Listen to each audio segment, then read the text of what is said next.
It is hour number 2. It is the 4th day in the month of March. Live right here on a Tuesday on the early line on SportsGrid. He is Donnie Rightside. I am Ben Stevens. Conference tournament week has already begun in college basketball. It started on Sunday. It continues this week, largely at the mid-major level, and of course next week at the high major level. So conference tournament week is really weeks, but regardless, it is the madness in the month of March. And Donnie, one of the beautiful things about conference tournament week at the mid-major level is there might just be one bid in each of these leagues. And that only bid, regardless of what you did, in 30-plus games in the regular season, could come down to only 1 week in just a few contests. And that is in a conference tournament, trying to grab that league's automatic berth to the NCAA tournament. It is the beautiful thing about this month of March, and with 3 more conference tourneys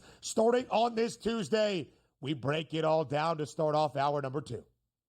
Absolutely, and the good part about this is it's almost madness is really for the Power 5 schools and the high mid-majors at this point. March Madness for the smaller schools like the Sun Belt Conference, this is what they play for all year, for seeding in that tournament with a legitimate chance that they can play, and if they win all of their games, advance into March Madness as a celebration of their season, and they probably get bounced out pretty quickly in round number 1. But that's okay. That's what they play for. That's why you see all of the emotion because of how much it means. And you're going to see some really good basketball teams here at that mid-major level even get to their conference championships and not make it in with high 25, 26, 27 wins. They know the importance of these tournaments and leave no doubt. Because the one thing we know, Ben, if you win your conference tournament, they can't leave you out unless you're a team like, I think, like Queens, where if they win their conference, like, hey, bud, can't go this year for some odd rule, which I always love.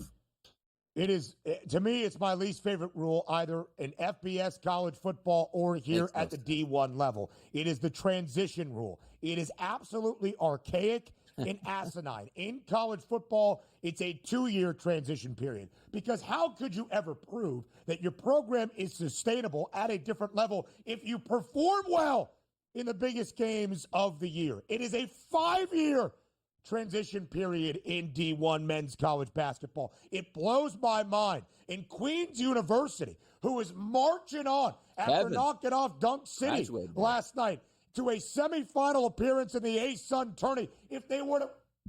I really can't get into it. I'm going to get really mad. So I can't. And you heard my voice at the start of the show. I need to preserve everything that I have here in the month of March. But just to say, if Queens University were to win the A-Sun tournament, they could not represent the conference in terms of an NCAA tournament appearance. What? Where is it, by the way? Is it Charlotte? Is it Cincinnati? Like, it sounds like a Queen City or something like that. Where is Queens located? I nailed it. Woo-hoo. You did. All right. Can't get much past you, DRS. Queen City in the Queens University in the Queen City. That is Charlotte, North Carolina. But we start in the Sun Belt. That begins today. If you have been following college basketball at all in recent years, you have probably seen the WCC bracket. That would be the West Coast Conference, the conference that in large part Gonzaga has dominated, but St. Mary's has won the conference in terms of the regular season crown each of the last 2 years. And Donnie, the way the bracket works is not an even distribution where everybody starts on the same day, or even in many high major levels, double buys, opening round bye. The way the bracket looks is, follow me here as I try to display it with my hands. It's one side that goes and another side that goes that reads to the end. And if you are the top 2 seeds, like here in the Sun Belt, that would be South Alabama and James Madison. You only have to win 2 games. You don't play until the semifinal round, where you would have to win your semi and then a championship game. Bada bing, bada boom, you are going dancing in the biggest of all the tournaments. That is the chaos of the Sun Belt tournament that begins today. That if you are in action today, like the 13 seed Coastal Carolina, you've got to win 7 games in 7 days to reach the NCAA tourney. It is designed, of course, to get the league's best team its best shot of maybe making some noise in the big dance and incentivizing regular season performance to reach the NCAA tournament. But it is a hilarious bracket to look at. It is. And also, you don't even get home court advantage in the early rounds. It's all at one place here. So that does save you from the travel. But it's almost like if you could equate it to like a marathon runner. Woo! Just finished my first marathon. Good. You got another one in 5 minutes here. Get after it. Wait a second. I ran 5 straight marathons, and then I got to take on the fastest marathon runner when he hasn't run a marathon in 2 weeks at this point, as it feels like that's what you're getting. And if you look at the Sun Belt, which, Ben, you did send out the tweet, it looks like they said, you know what? What's a great bracket for this conference? And they looked up and like, look at those geese flying. Boy, that looks perfect right there. Let's make that the absolute bracket for the Sun Belt Conference, which is what they did. But I do like the fact that you get rewarded, Ben, for a very good regular season. That's the way it's supposed to be. But, I mean, at least some conferences don't allow everybody to go. There's 2 teams with 3-15 records, Coastal Carolina and Louisiana Monroe. Like, if they want to win this thing, maybe the most epic tournament run in history, but there is something about momentum. And also, if you are South Alabama or James Madison, you got teams playing multiple games at the same site, used to coming to the gym, working out, shooting, and are comfortable there. I want to see if that burns them. But if it was being honest with myself, yes, you would rather be South Alabama and James Madison, because if you don't play, you can't lose at that point. So hold on for the longest that you can, and you're getting rewarded. So I don't mind the actual bracket for the Sun Belt here. And the Sun Belt is very intriguing, DRS, because about 6 teams claimed a regular season championship, at least 4, because we had 4 teams, Arkansas State, Troy, South Alabama, and JMU, all finish at 13-5. Arkansas State has the best overall record in the conference, including a non-con win against Memphis that is only going to bolster the resume, 22-9 for the Red Wolves. And Arkansas State, as we'll show the odds here, has the shortest number to win the Sun Belt tournament, and yet Arkansas State, DRS, is the 3 seed. Sure, they get a bye until the quarterfinal, but they have to win one more game, play in one more game guaranteed than either the Jags of South Alabama or the Dukes of James Madison. That is crazy to say, and yet they are booked as a favorite. They would have to play a game, turn around in a 24-hour span, and then play South Alabama.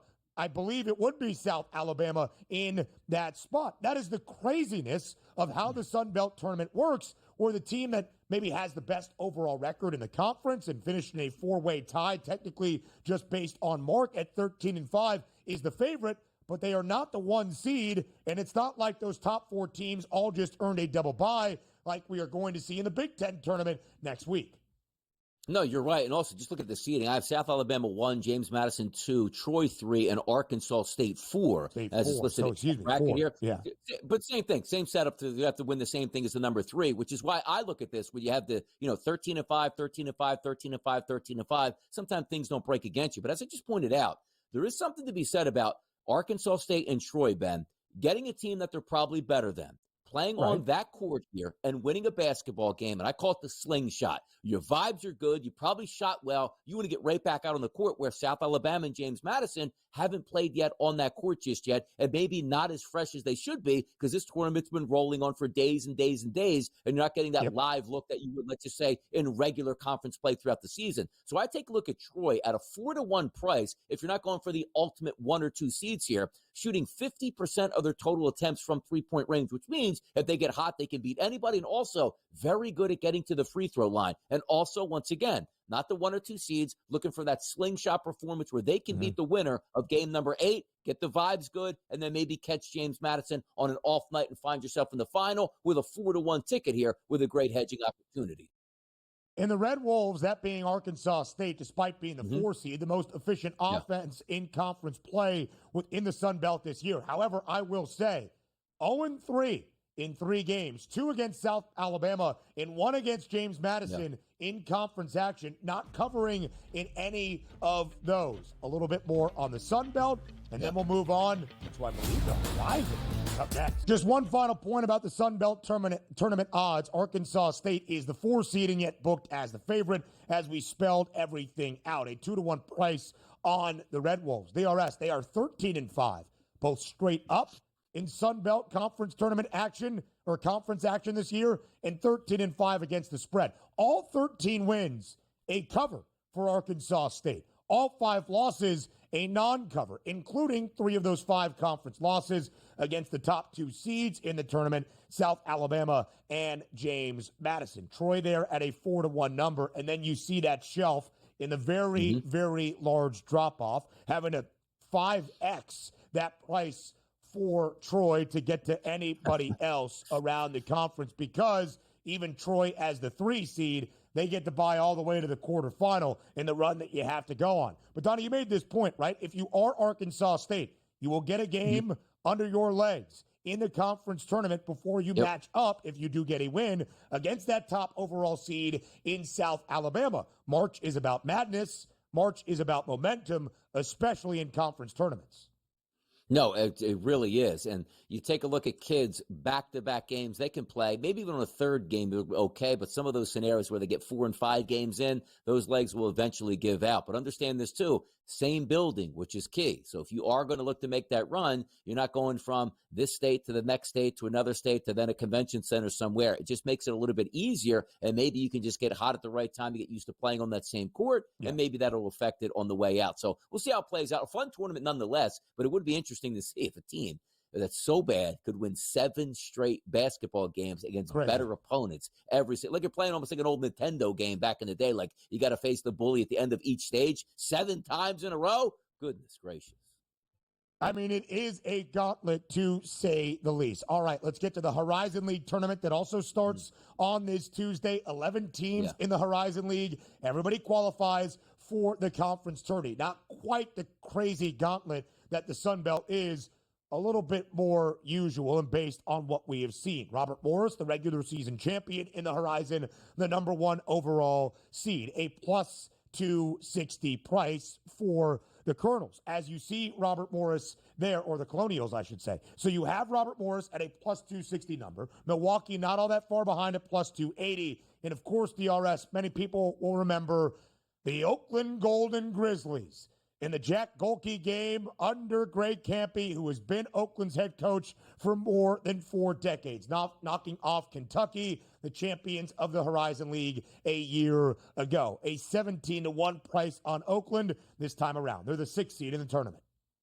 Yeah, and it's going to be, for me, I'm taking a look more at the top end of the spectrum. That's Robert Morris. Understand this, too, because we just told you every single game in the Sun Belt is played at a convention center, neutral site for everybody. Not the case in the Horizon League. First 2 games will be played on the home court before they move to Indianapolis. Then you have the sort of convention center, and everybody has the same advantages, and just bring your fan base there. But for me, it's simple. Robert Morris down the stretch, Ben, 13 of 14 wins. The only loss in that stretch by 2 points here. I'm just taking a look at the hot team in this conference that also, overall, defensive efficiency is the best in conference play. That's the way I'm leaning. So, plus 260 in this one. Looking at the 4-1 price as a chance with Troy in the previous. I'm not biting too far of the apple down. I'm just going to take the hottest team here, picking up some easy wins and holding true to their metrics by playing great defense.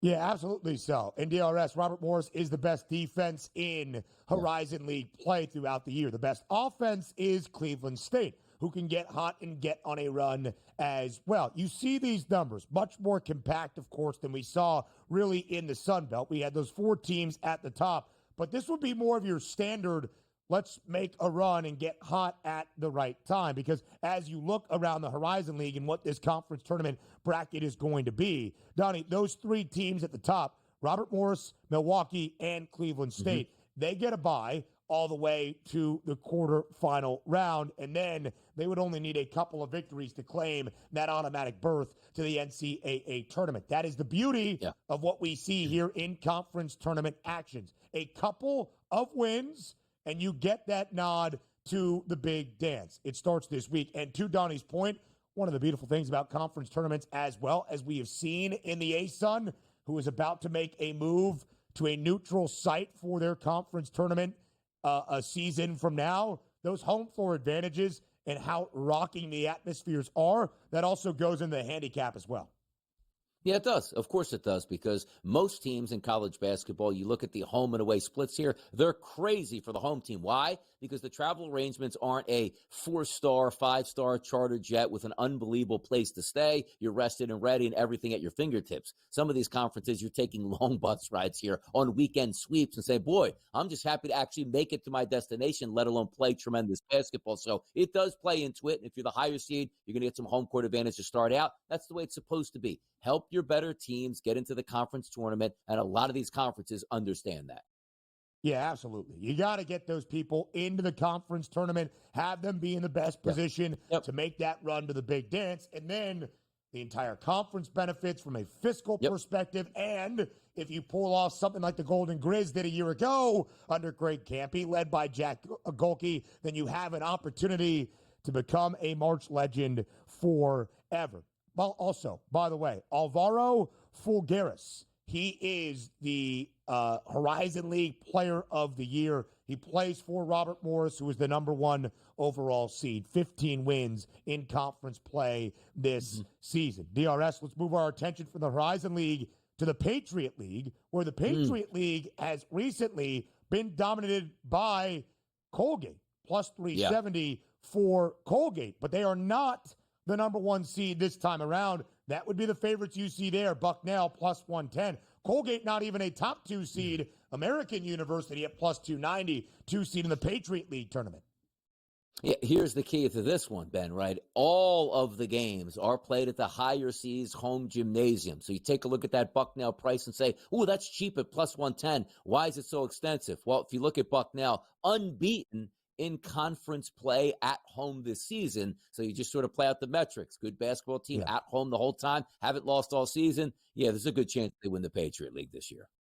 We will talk about the Patriot League tournament, what we have moving ahead, and, of course, recap a little bit of action in the ASUN tourney. Our first conference tournament to get underway, already reaching the semifinal round. Plenty more on the early line up next. Patriot League Tournament Talk live right here on the early line on SportsGrid with a look at what is already happening in the ASUN tournament as well. DRS, as we said right before the break, when you've thought about the Patriot League tourney in the last few years, 4 consecutive years, Matt Langle and the Colgate Red Raiders have won this tournament and often been looked at as a team that could make an opening round splash and upset a heavy hitter in the NCAA tournament.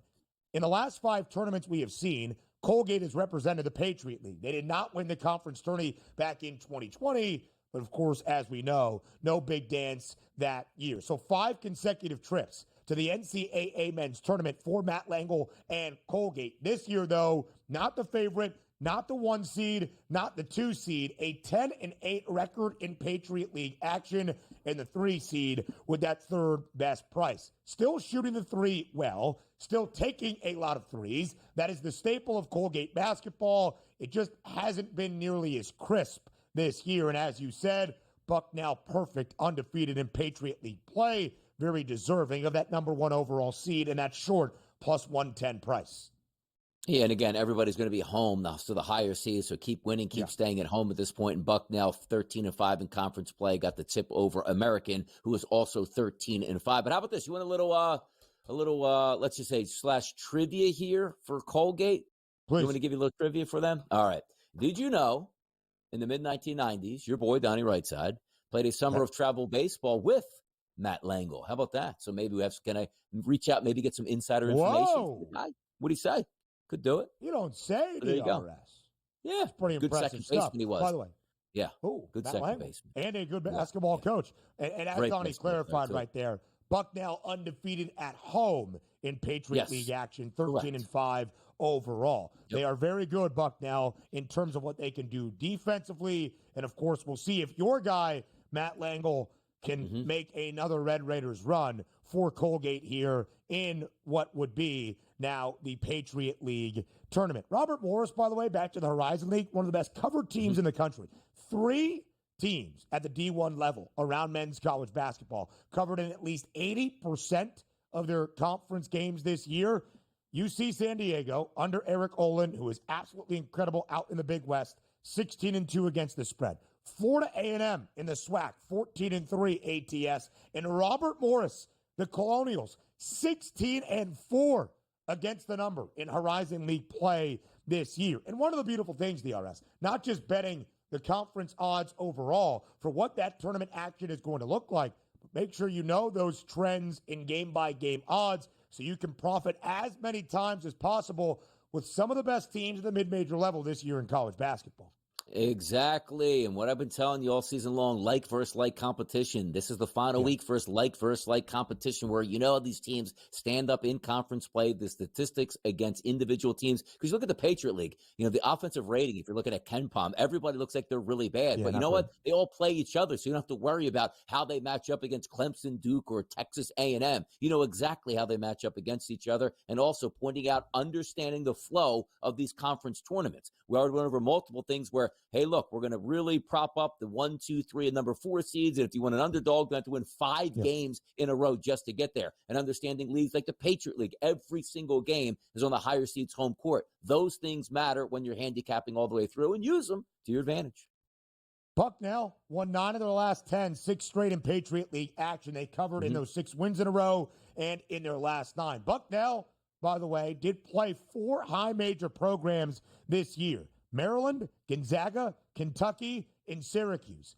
3-0-1 against the spread, booked as a dog in every game. They were only a 12-point dog at close against my alma mater. That would be the Orange. They did not end up covering that number, but a push, losing that game by 12. Oh, you might also think Syracuse plays Colgate all the time, right? In Central New York? Yeah, they did. Second game of the year, Colgate gave Syracuse yet another scare.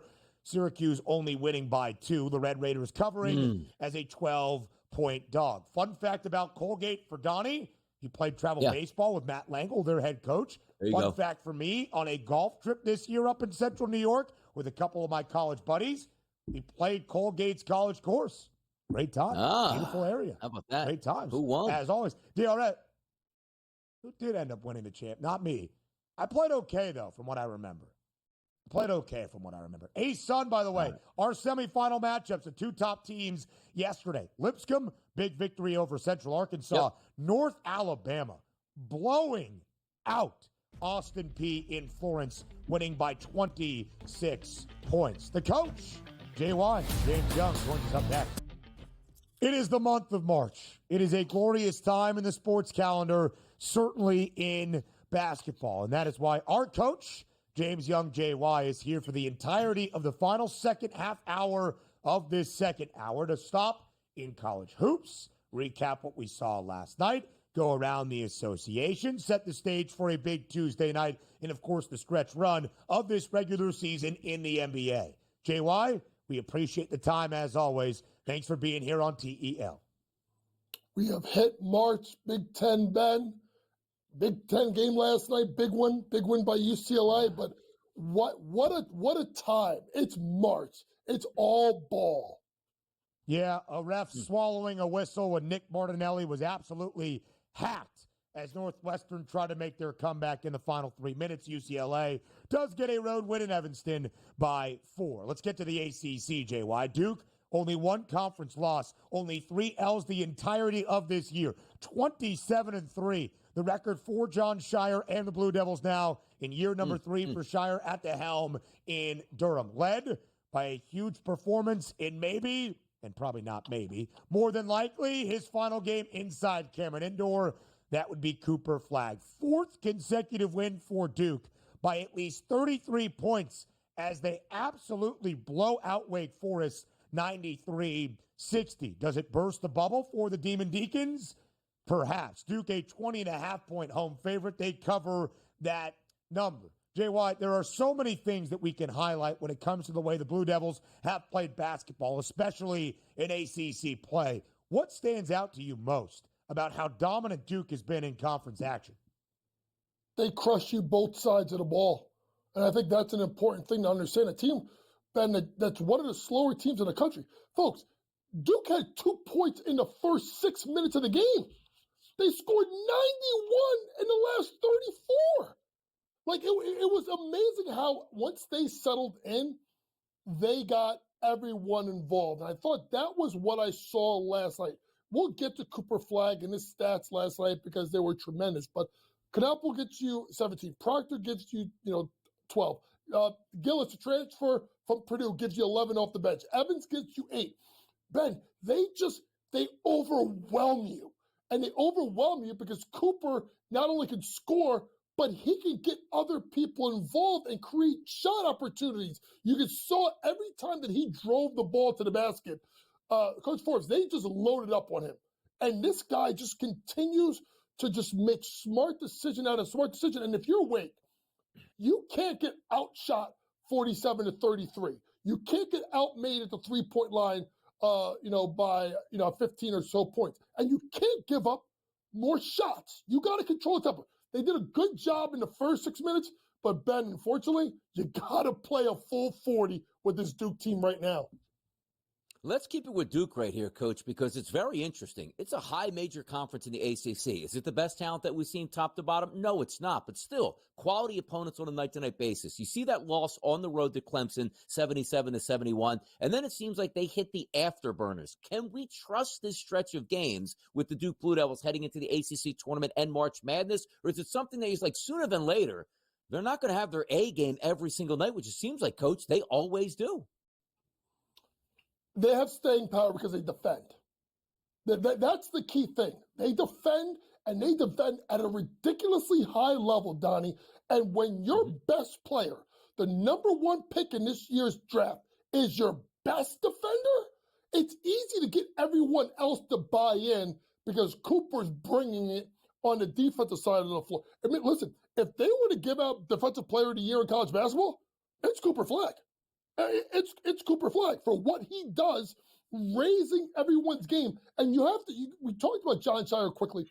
The guy's got to get credit, right? Because he's taking young kids, transfers, holdovers, and they're all buying in.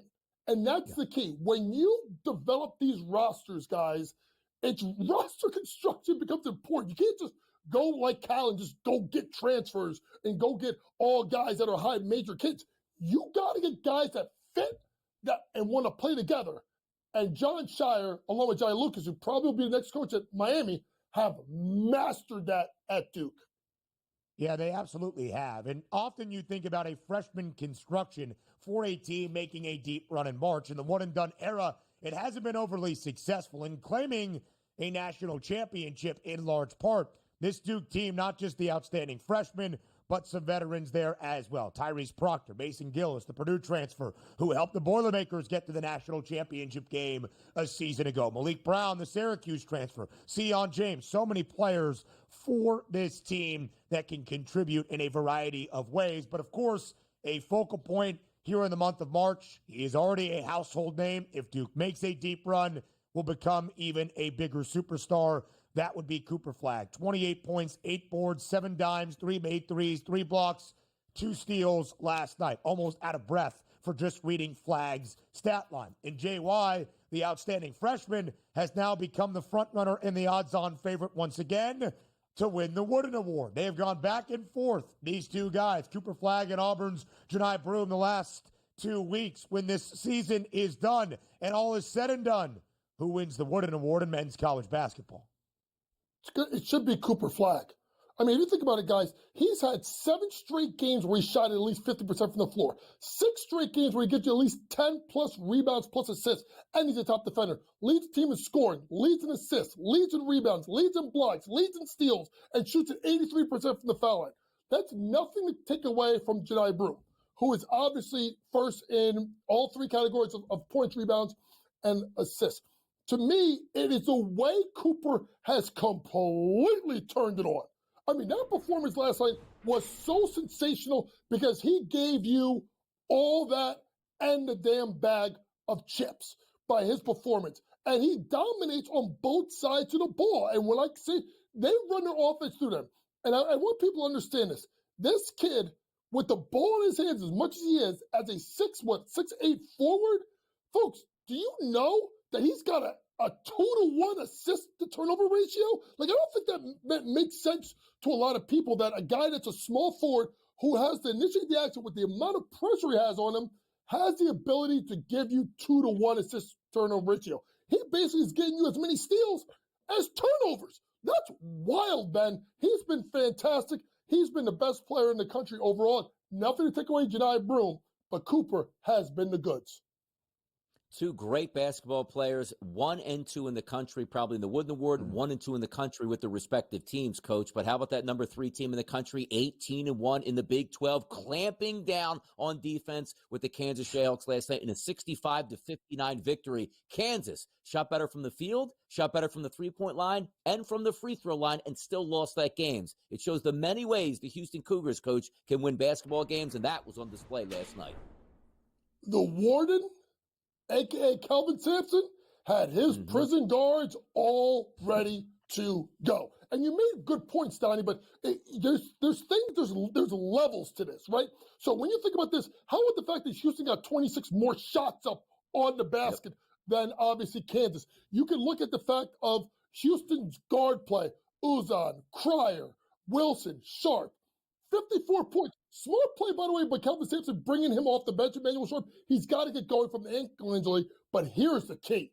You can't go into Houston and commit 20 turnovers, 7 by Hunter Dickinson. When they defend like that, if the guards can make enough shots, Donnie, this team is legitimately the third best team in the country and can make a serious run at the national championship. When you look at the Ken Palm ratings for these 3 schools at the top of the board and the top of the AP poll, Duke is the highest rated, 39.4. The net rating, 37.67 for Auburn, 35.14 for Houston. Some of the best teams we have ever seen in the last 20-plus years, all playing in the same college basketball season, all at the highest of levels. This NCAA men's tournament is going to be a good one. A Tuesday night in college basketball, the entirety of this year has been sensational, especially in conference action. But when you mix the final week of the regular season at the high major level with 3 more conference tournaments beginning on this Tuesday, what more could you ask for? Including a top 25 tilt in the SEC that features the number 1 team in the country. Auburn, 5.5-point road favorite tonight in College Station, taking on Texas A&M, who has fallen all the way back to number 22 in the AP poll. Why? The Aggies have dropped 4 consecutive games. Donnie, if March is about playing your best basketball, Buzz Williams' team is not doing that at this moment. Bruce Pearl's Auburn Tigers, the number 1 team in the nation, they certainly are. 6 consecutive victories, 3 in a row by at least 12 points, but a 5.5-point spread tonight. Can Texas A&M stay in this ball game and maybe even snap their 4-game slide? Yeah, it's not a bad matchup for Texas A&M. And again, you're the home team here, so you do have an advantage. Auburn's still looking to record that, outright SEC championship. So still a lot on the line. The Texas A&M defense will turn you over. However, Auburn's offense, very good in conference play, Bennett, not turning the basketball over. When you take a look at Texas A&M's defense, they don't defend the three-point line all that well. 13th out of 16 teams, and also 16th out of volume from the three-point line. Close to 50% of the total shots against A&M's defense comes from the three-point shot. But also, Auburn doesn't like to shoot a lot, but they should win this basketball game. But flip it over to A&M. They don't do a lot right here on offense, but there are a couple of indicators where they might be able to stick around. They rebound the ball extremely well on offense when Auburn's not a great defensive rebounding team. And also, 16 out of 16 teams at fouling, that's Auburn's defense. Third at getting to the line, that's Texas A&M's offense here. I do think they can keep the game close. I wish I had something better, like, hey, you know what? It's going to be a runaway victory on both sides. It's one where I see deficiencies and efficiencies on both sides tonight. If I was just being the contrarian better, it probably is taking Texas A&M at plus 5.5 at home because they do have a somewhat decent matchup. But if Auburn goes on the road and shoots a three-point shot, let's just say above their 37% like they shoot on the season, you're not beating Auburn tonight. You're not even going to cover against them. But I think A&M can hang around in this one. Auburn has gone over in 8 of their last 10, including 3 in a row. What a win inside Rupp Arena for Auburn. Their first since 1988. Against Kentucky on the road on Saturday, 94-78. And Johni Broome didn't even score in double figures. Miles Kelly, a 30-point performance, and was great from deep. Auburn has clinched that outright SEC title, but DRS, as the Tigers will let you know, they are looking to go perfect on the road in SEC play. Can do that tonight with another quad 1 win. Auburn's quad 1 record is 16-2. It is ridiculous how good this Tigers team has been this year. I don't really see that slowing up. Can A&M keep the game close? The odds makers are expecting that, but the Aggies have been very, disappointing as of late. Let's get to the Big 12. We have always said, Donnie, when fully healthy, TJ Otzelberger and Iowa State, a really good team. Keyshawn Gilbert back this weekend. Big statement victory for the Cyclones. Hoping to stack that up once again inside Hilton Coliseum against the BYU team. Now 23rd in the country, making a run here into the month of March. 6 consecutive wins for Kevin Young's Cougars. They have covered in all 6 of those, including outright on the road as an underdog twice in that 6-game span. 9.5-point spread, though, inside Hilton Coliseum for Iowa State. What's the breakdown for this Big 12 battle?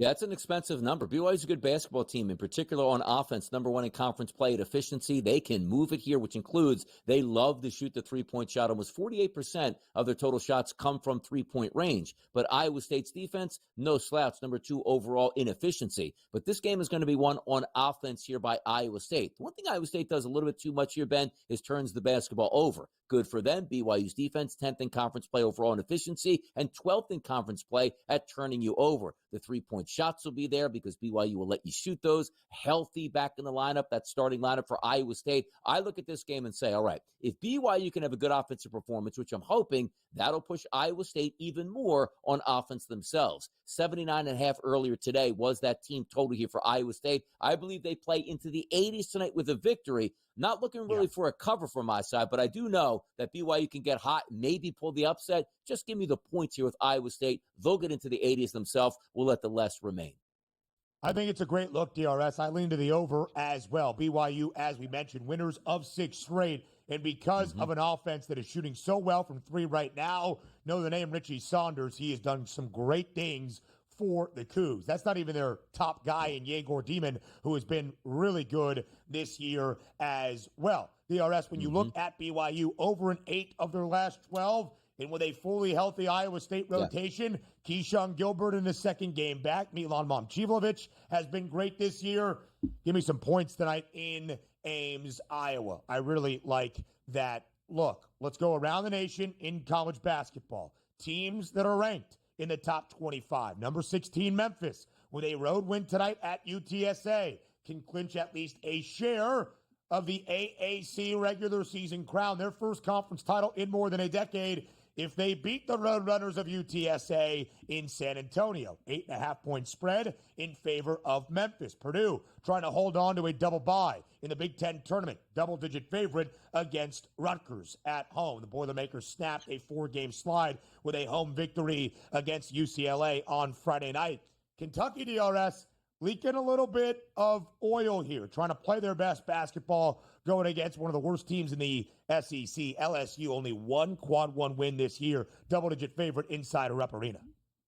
Yeah, that should be an interesting one to watch because we know that, fresh off of not playing the best teams in the country, Kentucky can really get up and down the court against a team that's not so good in LSU. That makes some sense. We did bring up one of those interesting ones where we're talking about, Rutgers and Purdue and what you're going to get out of that basketball game. The one thing we do know is Purdue is really good on offense and really efficient, and Rutgers doesn't play a lick of defense. 14th out of 18th in defensive efficiency, doesn't defend the three-point line all the while, even inside the arc. So Purdue is going to score, but a healthy Rutgers basketball team, when you take a look at Purdue, who will let you shoot the three-point shot, maybe they get it going tonight. Maybe a total between Rutgers and Purdue makes some sense because I'm done trusting Rutgers in big spots as if they can hang around. But the one thing I do know is you got to just look at the stats. They don't play defense. Their superstars are healthy. They should be able to score tonight, and we should hopefully get a decent tempo, even though Purdue, not a great tempo team, but if they're using the clock and scoring points, Rutgers might have to go a little bit helter-skelter there. Maybe a total in that Rutgers-Purdue game makes some sense here. 151.5 is that number. Arizona trying to find better basketball. They had won 6 straight, putting a scare into Houston, perhaps atop the Big 12. They have dropped 4 of their last 6. But you got that territorial battle tonight in Tucson against ASU, a 4-14 team in Big 12 play. ASU, though, over in 8 of 9. The Wildcats of Arizona under in 5 of their last 6. Donnie, how about some bubble games tonight? A win and in potential for Indiana in the Pacific Northwest if they can upset Oregon in Eugene. A huge one for that Big Ten bubble. Nebraska and Ohio State in Columbus tonight. 5.5-point spread in North Carolina against Virginia Tech. UNC can't help their resume with a win over the Hokies, but they could damningly hurt their resume if they lose tonight in Blacksburg. What do you like in those games? I'd say what's crazy about UNC, too, because you're right. There's usually a look-ahead situation where Duke is revved and ready to go, and all they want to do is beat them and not ruin their season, but sort of get that, at least we got you there. You don't actually get to that game unless you beat Virginia Tech. So I expect an all-in effort tonight, even though it's on the road for UNC, knowing that they have a home game against Duke coming up this weekend. And also, you know what's interesting to see about the ACC? Like, Carolina has a very good ACC record, which in the past, it wouldn't be bubble. That's like a 2-line or a 3-line with the record they have. It just shows you how down the bottom half of the ACC is, where you're right. A road victory in the ACC doesn't even help them, but could crush their spirits when looking at the bubble. That's what's wild about this season. A sole quad one win. That's it for UNC. Come on. If they beat Duke on Saturday, though, it might send the heels dancing. DRS, have a great time on the money line. Jon Rothstein joins us next. For the first of many times, here in the month of March, Jon Rothstein joins us live on this Tuesday on the early line on SportsGrid. Of course, on behalf of the FanDuel Sportsbook, doing great work, especially in the most important month of the year for CBS Sports. Jon, we are very pleased to welcome you on to the show today. This is the first appearance for you on TEL, now in the most beautiful month of the season. Ben, great to be with you as always. And yes, this is March. Yes, it certainly is. That is reflected in this Tuesday night slate, Jon. Final week of the regular season at the high major level in men's college basketball. 3 more conference tournaments into the fold on this Tuesday as well. But let's start by looking back on one of the 2 top 25 games we saw on a Monday. In Houston, the Cougs take care of business. 6-point home win, 65-59. Handing Kansas, Jon, its 9th Big 12 loss of the season. Jon, in your estimation, was the story of this game for both sides the story of the season for both schools? Well, I think the big thing we need to keep in mind is that Kansas looked, I thought, Saturday against Texas Tech like it was going down a path that no program wants to go down on March 1st. But I thought it should be commended how the Jayhawks went into the Fertitta Center and fought. It's just been, this is uncharted territory right now for Bill Self and Kansas. Kansas is set right now to be its lowest seed in the NCAA tournament under Bill Self. And during these last 2 years, we have really seen the past of the Big 12 at the top kind of hand things over to now the present of the Big 12 at the top. In the last 2 seasons in Big 12 regular season games, Houston is 33-4, while Kansas is 20-17.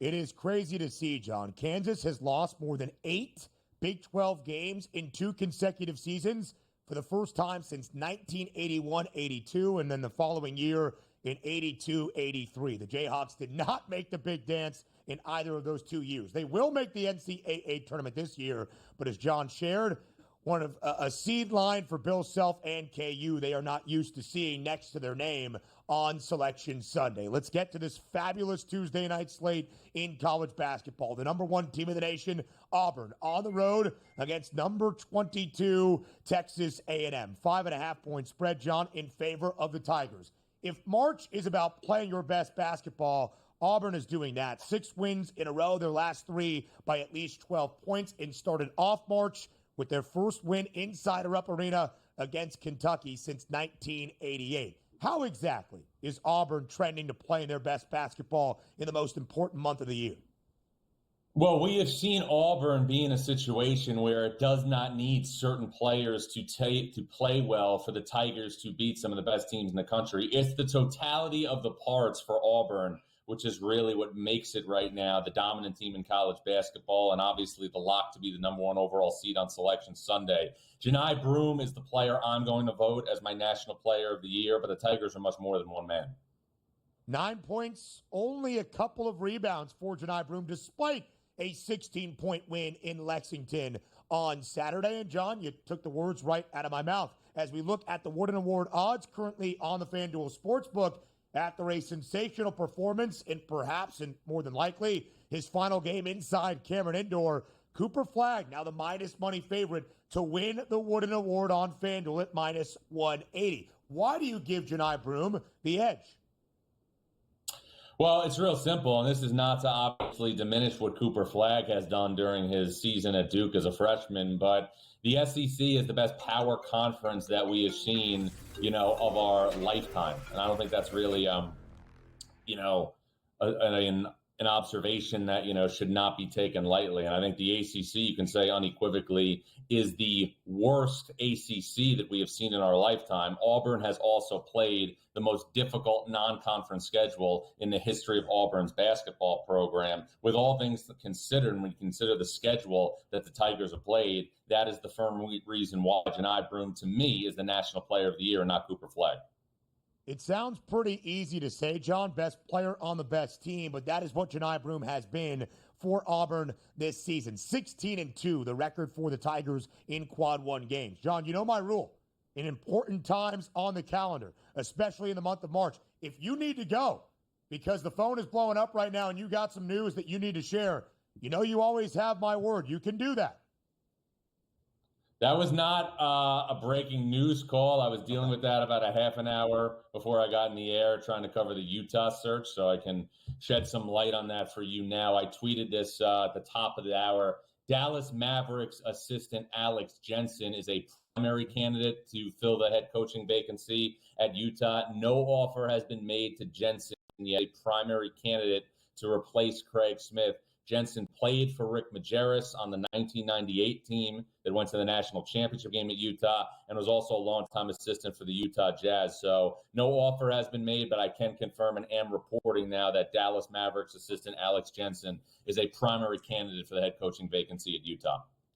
Jon Rothstein, he never sleeps, especially in the month of March. We've got some conference tournament action beginning today at the mid-major level. John, 3 leagues enter conference tournament week. Let's start in the Sun Belt with a gauntlet of a bracket as it is now designed. As we look at the Sun Belt tournament title odds, who's a team that everybody needs to know on this list? Well, Arkansas State is a team that won earlier this year at Memphis, so I'm looking closely at them. And also South Alabama under Richie Riley has had a very, very good season. This program has kind of done everything over the last, half decade plus, except playing the NCAA tournament. But Ben, we've talked about this a lot the last couple of years. Because of the lack of player retention now in college basketball, the seeding in these mid-major conference tournaments feel really obsolete. So you know what they say. College basketball, where the unexpected becomes the ordinary. That is always the case. As we see reflected in the odds, John, the Red Wolves, the 4 seed in the Sun Belt Conference Tournament. They have to play at least one more guaranteed game than the top 2 seeds, South Alabama and James Madison, and yet Arkansas State is that favorite. Jon Rothstein, as always, it is our absolute pleasure to have you here on the early line in the month of March. We wish you the best. We'll talk again next week. Plenty more to come on TEL. We'll continue to look at that college basketball slate up next. Live right here on the early line on SportsGrid. We round out our 3 hours together live right here on this Tuesday. And we do so right now with a bit of breaking news around the NBA. From ESPN's Shams Charania, used to work for the FanDuel TV network. We have some breaking news out of Dallas.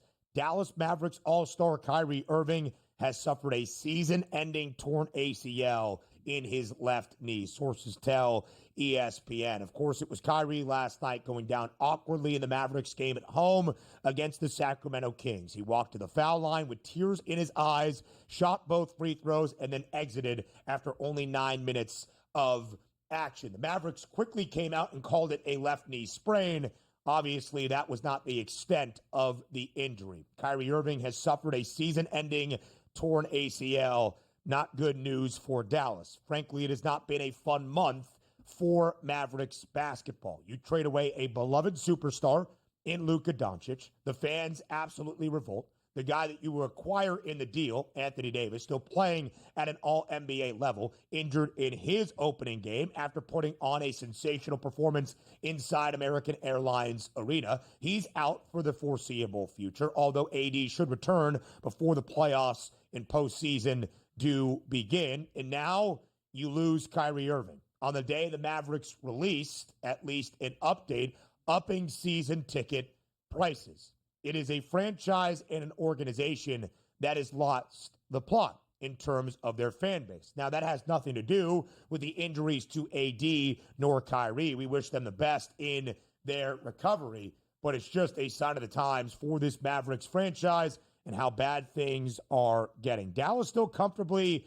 in a play-in tournament spot around the Western Conference, but in that 10th and final, 32-30, 2 games above 500, but a 3.5 game advantage over the Phoenix Suns for that 4th and final play-in tournament position. If the Mavericks are going to see any form of the postseason in the NBA's Western Conference, they will do so without Kyrie Irving. Again, suffering an injury last night, a season-ending torn ACL injury for Kyrie Irving. More bad news for the Dallas Mavericks. All right, let's get back to college basketball. Some critical games to end out the regular season at the high major level. We've got some games that impact a conference championship in the regular season, like Memphis tonight on the road in San Antonio, 8.5-point favorite against UTSA. A win and at least a share for Penny Hardaway's Tigers of that AAC title. There will be a name that you'll probably know in just a couple of weeks if Memphis makes a run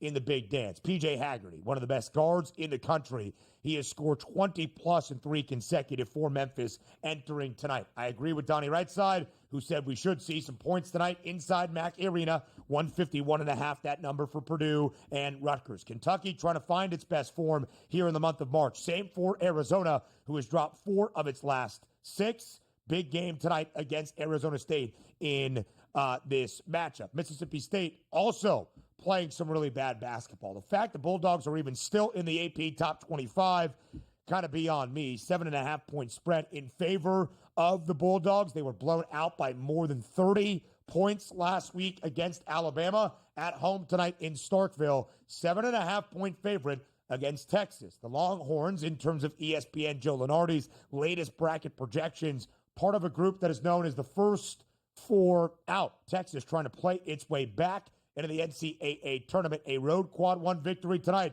against Chris Jans and Mississippi State would go a long way. Can Arkansas hang on to the right side of that tournament bubble when you get beat by 30 and you hand South Carolina its second SEC win of the season?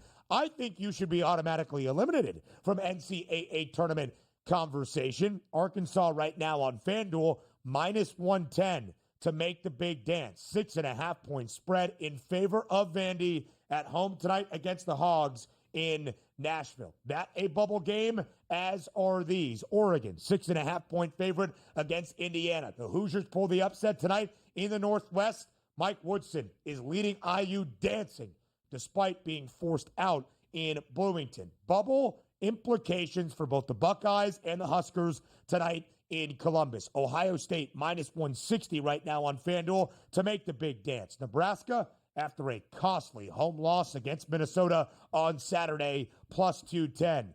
I think the Huskers show up tonight. North Carolina needs to win tonight against Virginia Tech to make sure that Saturday's game against Duke could be a win and in potential for UNC, and a bunch of games there in the Big East. Georgia has to avoid a loss against South Carolina. It's March Wednesday, 8 a.m. Eastern, tomorrow on the Early Line.